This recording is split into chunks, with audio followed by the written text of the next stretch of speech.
रामू राजस्थान के किसी शहर में रहता था। वह पढ़ा लिखा था और अच्छी नौकरी करता था, पर वो अपनी ज़िंदगी से खुश नहीं था। हर समय वो किसी न किसी समस्या से परेशान रहता था और उसी के बारे में सोचता रहता था। एक बार रामू के शहर से कुछ दूरी पर एक फ़कीर बाबा का काफ़िला रुका हुआ था। शहर में चारों ओर उन्हीं की चर्चा थी। बहुत से लोग अपनी समस्याएं लेकर उनके पास पहुंचने लगे। रामू को भी इस बारे में पता चला और उसने भी फ़कीर बाबा के दर्शन करने का निश्चय किया। छुट्टी के दिन सुबह सुबह ही रामू उनके काफ़िले तक पहुंचा।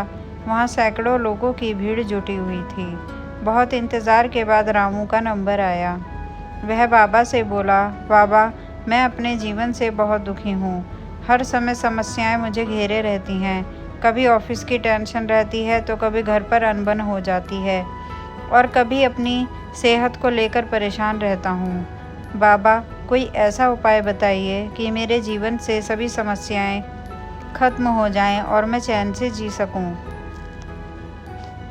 बाबा मुस्कुराए और बोले, पुत्र, आज बहुत देर हो गई है। मैं तुम्हारे प्रश्न का उत्तर कल सुबह दूंगा, लेकिन क्या तुम मेरा एक छोटा सा काम करोगे? ज़रूर करूँगा, रामू उत्साह के साथ बोला। देखो बेटा, हमारे काफ़िले में 100 ऊँट हैं और इनकी देखभाल करने वाला आज बीमार पड़ गया है।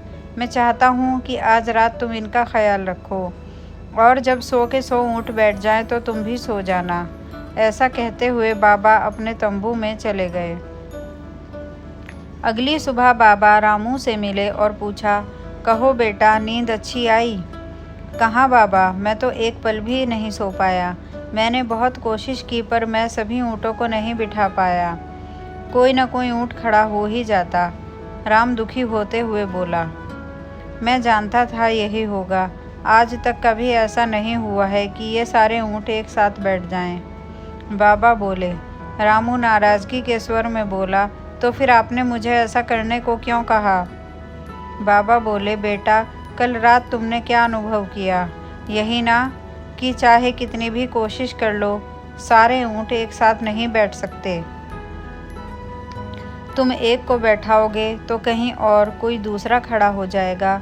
इसी तरह तुम एक समस्या का समाधान करोगे तो किसी कारणवश दूसरी खड़ी हो जाएगी।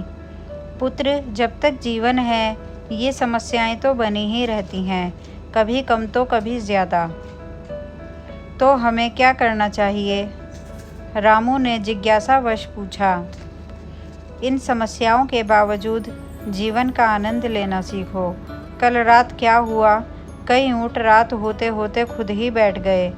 कई तुमने अपने प्रयास से बैठा दिए, पर बहुत से ऊँट तुम्हारे प्रयास के बाद भी नहीं बैठे। और जब बाद में तुमने देखा तो पाया कि तुम्हारे जाने के बाद उनमें से कुछ खुद ही बैठ गए। कुछ समझे?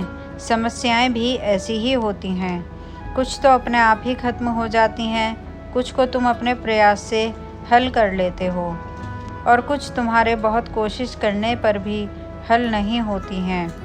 ऐसी समस्याओं को समय पर छोड़ दो। उचित समय पर वे खुद ही खत्म हो जाती हैं। और जैसा कि मैंने पहले कहा, जीवन है तो कुछ समस्याएं रहेंगी ही रहेंगी, पर इसका ये मतलब नहीं कि तुम दिन रात उन्हीं के बारे में सोचते रहो। ऐसा होता तो ऊँटों की देखभाल करने वाला कभी सो नहीं पाता। समस्याओं को एक तरफ रखो और जीवन का आनंद लो। चैन की नींद सो। जब उनका समय आएगा वो खुद ही हल हो जाएंगी। पुत्र, ईश्वर के दिए हुए आशीर्वाद के लिए उसे धन्यवाद करना सीखो। पीड़ाएं खुद ही खत्म हो जाएंगी। फ़कीर बाबा ने अपनी बात पूरी की। अगर आपको मेरी ये कहानी पसंद आई हो तो प्लीज़ इसको लाइक, शेयर एंड सब्सक्राइब कर दीजिएगा। धन्यवाद।